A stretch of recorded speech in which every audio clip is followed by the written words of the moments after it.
That sucks, dude. All I did was switch those views. And it decided to drop my mic out. It's like buggy StreamYard shit, I guess. Very strange. It's very strange. It is, I don't know why that's happening, because it It's all makes it a good. really not stable platform to use. No, exactly. And my camera was still working.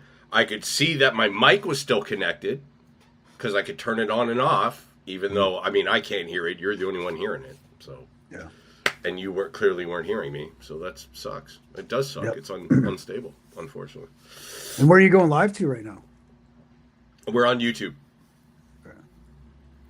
Yep. Well, And I called it part 2 as I rebooted it. Who knows what we're getting? Again, we're just trying this shit out. Who knows? That's why we need to. Yeah, no, I see it. I see it live on YouTube right now. I open up another tab. Okay. All right. Let's see. Now, let's see what it just did. Did it? Let me hit a refresh. Because I didn't pick a. Oh, see, and I didn't pick a thumbnail this time. So yeah, we went live for 11 minutes, talking shit live, and I called this one live part 2. So I mean, I'll clean up the titles later. Yeah. And I could even maybe edit them into. So this is the other thing we should discuss, man. Let's discuss again behind the curtains, folks. I probably no one here but us anyway, because we didn't schedule it. We didn't build up, the hype. There's a way to do. It's okay, these live, but that's right? okay. We got to figure this crap out, right? It can't be able to just Exactly. drop out. No. If we have a guest on like Molly Johnson, you can't have a drop out. No, we can't have that happen. So everyone's told me about the one, and I mentioned it to you, but it's expensive. There's apparently one that is stable, but it's super expensive. It's like $1,000 a year or something. And it's like the Pro Tools version, right? What is it? What do we call it? Max something. I gave you the title of it that one time. Best streaming option. Stream. It's got an M. It's like Max or It's not Riverside, I know that for sure. no, because that was buggy too. Riverside's really frustrating. Even more so than this. So anyway, Yeah, I can't see it. I don't know. I'll get it for you. Someone else gave me the name of it. It starts with an M, and apparently it's the premier one. It's the one that like TV stations use and shit. Okay. But it's like $1,000 fucking a year thing. Anyway, well, where I wanted to start these conversations was right back here, man. So this was going to be. I know we jumped in with Yorkville, but it was great timing because just to finish up the Yorkville angle. Kathy Young, go check out her Instagram account today. She put up a photo of her backstage somewhere at some party. And it says where the show is or where she is. And she's with a couple music legends back in 1974, man. And I'm forgetting, I shouldn't even have brought this up without getting the guy's name right. Dan, back in 1970-something, who wrote that killer song, Been Away, Haven't Seen You in a While. How you been? You know that one, right? No. And you change your style and do you think that we've grown up? There ain't no good guy. There ain't no. But we just disagree. Dan, anyway, I'll cut this part out too. So, the Cock Door, the Gold Cock Tavern. Dave Mason, we just disagree. Thank you, brother. Please. Yeah. Embarrassing. So she got a great photo of her standing backstage. She looks amazing. Yeah. Mid-70s, great shot of her hanging with a couple legends. Who we just lost. We just lost him this year, actually, sadly. Dave Mason. Anyway, the Cock Door. Famous for not just being a huge music venue. Yeah, Starvin' Marvin's right next to it. That's cool. There you go. Yeah, I didn't even realize that until I zoomed in. This is when Yonge Street was still a little sketchy. I just realized it's not like a hot dog place; it's a strip joint. Hilarious. Yeah, there you go. A peep show, probably a peep show back in those days. This is Toronto the Good, remember? So, judging by the bell bottoms there, I'm thinking 74, 75, 76. Cool name. The Soul Dukes, great name for a band. But famous for, potentially, and we got to go confirm this is probably Googleable. Probably should have done our research before we got here, but Bo Diddley may have been part owner of this place, man. So it's something someone else floated. No shit, I got to go look that up. Really? Well, I don't know. Well, you're there, yeah. You do a little Google. How to do a little chat GPT on that, man. Bo Diddley may have had a ownership here. I know that Ronnie Hawkins was the house band. Rompin' Ronnie Hawkins, rockabilly legend from Arkansas, came to Toronto, stayed here, was probably one of the biggest act to play Yonge Street back in those days, arguably, with a regular gig every weekend, and put together a band called The Hawks behind him, which we all know is Levon Helm, Robbie Robertson, Danko, Richard Manuel, who went on to become the band, back up Dylan, and to have their own illustrious, amazing career. It all started there. And then I found out that after a number of years, Ronnie, as the band took off and did their things, Ronnie was so popular, he got an all-ages gig upstairs at the Hawk's Nest. So they opened up a secondary bar for him just to play in. Man, that was his full-time bar. Cool. So I grew up with amazing stories. That was my parents' watering hole. They said every night ended in a brawl. It was just the sign of the time. When you went drinking in the 60s in Toronto, there was fights in the bars. It was just the way it is. You had to have real doormen because people were getting out of hand. And so that's where the one of the first places I used to hear about all the time, man, the famous Cock Door Tavern here in Toronto, which started my fascination with the Toronto music scene. There you go. There you go. See if I can. Now, can I upload anything here? Present. See if you can. Slides and image file. Experimenting. We've already blown. Oh, look at that. There you go. Speedy quick. Bo Diddley and his band at the Hawk's Nest above the Cock Door, a major influence on many rock groups in the 60s. Diddley widely used Bo Diddley beat above the Hawk's Nest. Ronnie Hawkins had a lavish private space. Ronnie Hawkins, like a boxing ring. It's a boxing ring. Hey, if they're gonna fight, you might as well go do it in there. Settle your differences in there. That is cool. No, he didn't own it, so I looked it up using my little Claude AI thing. He was among the musicians who performed there. There you go. But that picture is from January 29th, 1965. Wow. Yeah, and so the tavern was owned by the Bulukan family. Businessman George Bulukan opened it in the late 40s on Yonge Street in Toronto between Queen and Gerrard. Yeah, there you go, man. But so it's interesting. So we go from there to, and this is what we're thinking that the I Was There Man will track, and this is a what do you call it? Brainstorming as we go, because if we go from places like the Cock Door to Yorkville to Queen West, and it was another interesting thing, we really should find Elshaw, because he was a wealth of knowledge around Queen West in the 80s, because when we were there in the 90s, yeah, it was the place to be. It's hard to imagine anywhere being as cool as Queen West in Toronto in that time, because it was like an amalgam. It was so much live music going on, so many clubs happening, that it wasn't our answer to the Seattle scene, because we tailed the Seattle scene a little bit, but we were pretty active. But I know in the 80s it was Queen Street West was Carling Black Label. I remember Elshaw used to tell us about that, right? Where it was, you were cool if you drank Black Label. And he said, I remember him saying there was billboards all up and down Queen West.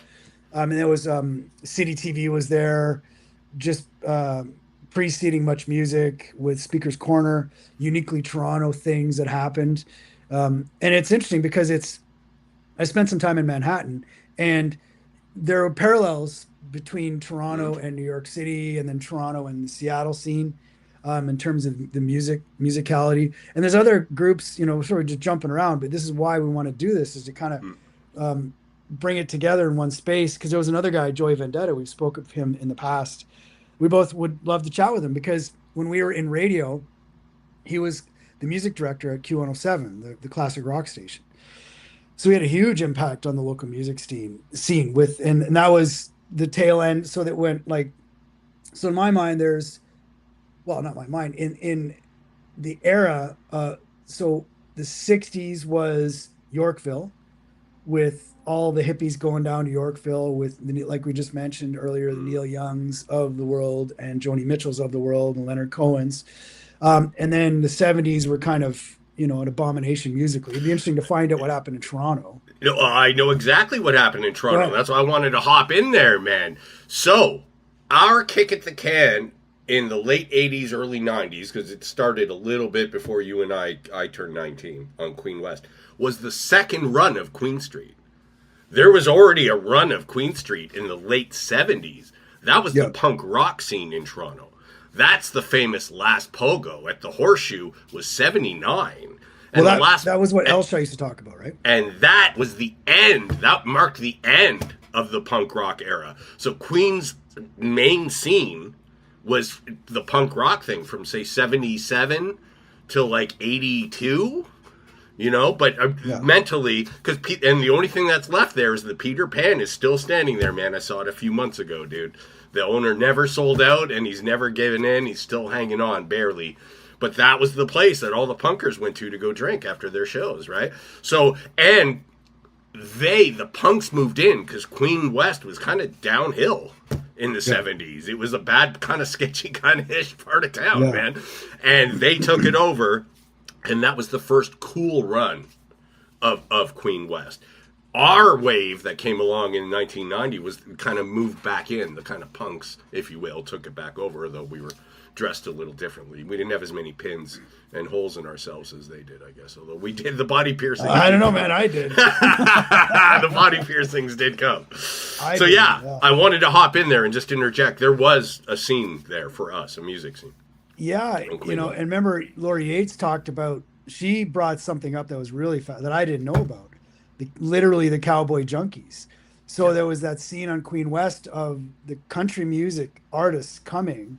Early 80s. Katie Lang early was 80s now. Yes. Katie Lang coming in and kicking all their asses from Alberta, but up until then it was there was this whole country cowboy scene, but they got somehow connected with heroin, and that's something else that I wanted to the late great Handsome Ned, dude. I keep getting photos sent to me regularly. We have to pull a Handsome Ned thread, man. We have to. Yeah, and then the band, right? The Cowboy Junkies came out, and they were clearly influenced by that. But a lot of those artists that did stuff in the 90s that were impactful in the 90s, I don't see why I wouldn't be able to, like you say, pull a thread and get a hold of them, right? Absolutely, man. Absolutely. Speaking of into the 80s and 90s, here's another joint. Going back to Yonge Street. 80s. Because Yonge was rock and roll heaven in the Gasworks. And I was the first. Gasworks, dude. The first night you and I went out together in 91, it would have been 91, we got turned away at Rock and Roll Heaven because we didn't buy tickets. Because it was one of the last. It was the last night. Slick Toxic was the last night, right? Yeah. But I'd been there before with other people. But when you and I went, it was the last closing day of Rock and Roll Heaven, which was a huge club. And rock and rollers from all over the world played there. Yeah. And it was funny because it was in such a goofy place. For those that don't know, it was in like an office tower connected to a subway, literally a train, the TTC train subway station. And you got out, and there was this hardcore heavy metal rock and roll long-haired club in the basement of an office building. Yeah, and the office building had Q107 upstairs, the rock station, and AM 640, the Hog, right, the AM news station at the time. Cam touched on this, right? That the artists could play and then go do an interview. Yeah, and then so we went, and we got turned away from there, and then. I don't know if we went to the Gasworks that night, but we proceeded to go to the Bovine. The Bovine. Which you'd heard about as being the cool place to go. It's called the Bovine Sex Club. I'm still following Daryl. So yeah, Daryl, shout out to Daryl. And we showed up, and the bouncer looked at us and went, "Yeah, we're closed." Private party, I believe. Private party. We said, "What do you mean private party?" And then these three really hot young women pulled in behind us, like, oh yeah, get out of the way, you three, come on in. Realized it wasn't a private; it was a private party for us. We were No, yeah, excluded. we weren't cool enough yet. We weren't cool enough. But then, and that was the first night we went and found the Boom Boom Room The boom and boom realized, yeah, you can have the bovine. I want the Boom Boom Room. Even rock and roll heaven, man. We found our home was the boom. Yeah, yeah, it was a wild thing, and I remember at the time we reflected, this is a changing of the guard.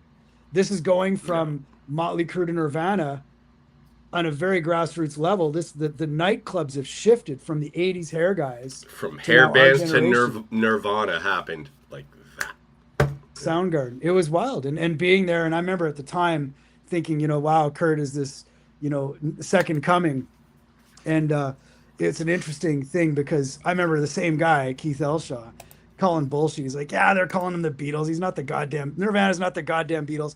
No, nobody's the Beatles. Period. End of discussion. But was he influential in that generation? Yeah, undeniably. Yeah. But the problem with him is that he died so young and in such a short run that what was his influence, his influence wasn't as broad as it could have been. That's for sure. No. It was really unfortunate. And we didn't know that at the time, but yeah. I gotta tell you though, man, I've complimented because I'm busking out on the streets, pretty busy. People are out in their shirts now. Too, the weather broke here in Toronto. I saw 3 Nirvana shirts this week, man. So they're still selling merch to kids. They sell them, but you don't have to look for them anymore. Like there was a time when like that they're at Walmart. They're at Walmart and Target. But the head shop beside the gasworks. Dude, so I grew up in Edmonton, right? And I used to go to West Edmonton Mall when I was a teenager. And so the arcades is where you bought your hash. And they had everything in West Edmonton Mall from Abercrombie and Fitch to a skating rink where the Oilers would practice at occasionally to the roller coaster inside to like seeing mammals that were performing. It was like the goofiest thing, but whatever. It was this massive place. And I remember going into Abercrombie and Fitch and like just checking it out. And they would have, they'd have these shirts. And I bought this shirt. I thought it was the coolest thing ever. It was one of those ones with a shotgun patch on it, right? So it was a red flannel button-up shirt with this like suede shotgun, like as if I ever had a shotgun, right? But it was preppy beyond preppy, right? Mm. And I was wanting, the shirts that were, if it's too loud, you're too fucking old shirts, better a blowjob than no job, all those things. And so I went into this Abercrombie and Fitch at the time, and it's like literally white Oxford button-down shirts, preppy, feathered hair, the whole pink, all that horse shit, right? Stuff I hated, other than the cool shotgun shirt. And just recently, I'm in Vancouver, and I'm talking like 3 months ago. I was at a mall downtown. They had an Abercrombie and Fitch, so I was looking for a shirt for my son. So I went in. What do they have hanging on the walls at Abercrombie and Fitch? A Metallica shirt. So that's why those kids are wearing Nirvana shirts. I guarantee you they have no idea who Nirvana is. Oh, you could do the old name me 3 songs. Name me 3 songs, man. You know what? I could care less as long as their kids make the money. Their estate, as long as Kurt's estate makes the money, good for them. Like I don't buy any of that sellout bullshit. But it's a funny thing because there was a time, and this is kind of the premise of the whole show, literally the premise of the entire I Was There, man, is the connection around music. And to see where it's gotten to the point where, it's arguably that there's very, I don't know, the music scene is very different than it used to be. There's no money to be made by most musicians anymore in the industry, certainly not like they used to be able to. I'm sure Dave Grohl makes a ton of cash, but the new Nirvana that's coming up is making next to nothing. They're playing free on TikTok. Yeah. Fascinating. It is, dude. So Toronto, this is kind of what we're thinking, right? Is we're thinking of digging a little deeper, and it might take us a couple weeks to figure out the format and figure out how we're going to do it, but yeah, I think there's something here, right? Yeah, we figure we can pull from fans, industry insiders that we know, the musicians that partook and played and created that scene. Yep. The businessmen behind some of it, because some of them are still around. Mm-hmm. And there may be, hint, hint, some funding opportunities to go pick a path that takes us down the Toronto path. Because as much as we love bringing this stuff to you people, as it is a passion project for us, it'd be nice to get paid and actually turn this into a job, man, and make some money off this thing. Why not? So that's where we think the show's going to pivot for the next little bit, guys. You know? Yep. So that's a good plan. I think so. We'll keep working on it, and behind the scenes, we'll keep talking about a little bit more of a plan. But then that's the deal, and I think probably it makes the most sense to see if we can't sketch out a little bit of a chronology, and some of the names that I've dropped today, if we can go back and chat with them or other people, right? Even if we can't get a hold of, I don't know where Keith Elshaw is, maybe, and I know that he walked away from all things rock and roll and dove headlong into tango. Which is great. I don't know if you want to talk about it anymore, but it'd be interesting. I don't even know where he is though. Last I heard Montreal, but I don't know. Okay. So yeah. All right, brother. Should we wrap it up there? I think so. And we got to figure out this, like popping people up. Yeah, well, I think I hit too many buttons and maybe I just fried StreamYard. It seemed like when we slowed the pace down and I just added one photo at a time, things seemed happy.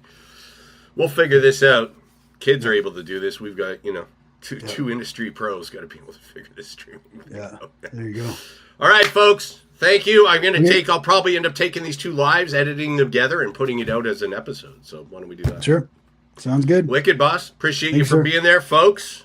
All right. Like, share, subscribe, all that cool stuff. I was there, man. All platforms. I was there, man. Check us out. Instagram, Facebook group. Where else are we, man? TikTok. Yep. And YouTube right here. Yep. I was there, man. Peace out, y'all. I was there, man. Ciao.